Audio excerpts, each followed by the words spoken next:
नमस्कार, स्वागत आहे तुमचे आमच्या चॅनेलमध्ये। आवाज महामुंबईचा, शोध बातमीचा, कौल मनाचा। चला तर मग आमचे चॅनेल शेअर करा, लाईक करा आणि सबस्क्राईब करा।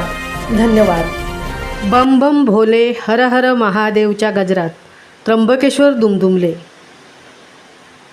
श्रावणी सोमवारी भाविकांची अलोट गर्दी, दर्शनासाठी 6 तासांची प्रतीक्षा। हर हर महादेव आणि बम बम भोलेच्या गजरात श्रावण सोमवारी त्र्यंबकेश्वर नगरी भक्तिभावाने न्हावून निघाली। कुशावर्तात पवित्र स्नान, ब्रह्मगिरी प्रदक्षिणेसाठी भाविकांचा जनसागर।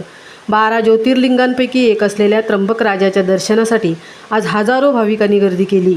निसर्गरम्य ब्रह्मगिरीच्या कुशीत वसलेली ही नगरी भक्तिभाव, परंपरा आणि उत्साहाने ओथंबून वाहू लागली।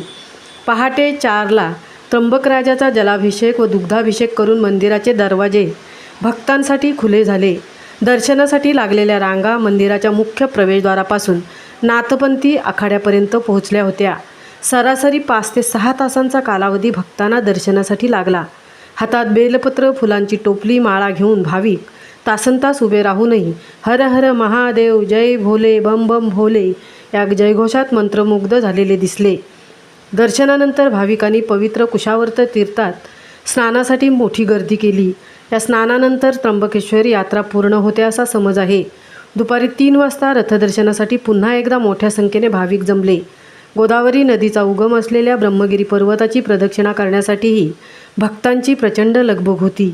पारंपरिक महत्त्व लाभलेल्या या प्रदक्षिणेसाठी तरुण महिलांपासून वृद्धांपर्यंत सर्वजण उत्साहाने सहभागी झाले। रेनकोट घालून, डोक्यावर छत्र्या धरून पावसाचा सामना करत श्रद्धेने फेरी मारणाऱ्यांचे भावनिक दृश्य पाहणाऱ्यांच्या डोळ्यात पाणी आणणारे ठरले। भक्तिभाव, निसर्ग सौंदर्य आणि परंपरेचा अद्वितीय संगम म्हणजे त्र्यंबकेश्वर यात्रा होय, अशी प्रतिक्रिया देशभरातून आलेल्या भाविकांनी व्यक्त केली।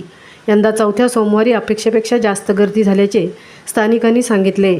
श्रद्धा, भक्ती आणि परंपरेची अनमोल गाठोडी आपल्या मनात घेऊन प्रत्येक भाविक त्र्यंबकराजाचे दर्शन करून परतीला निघाला।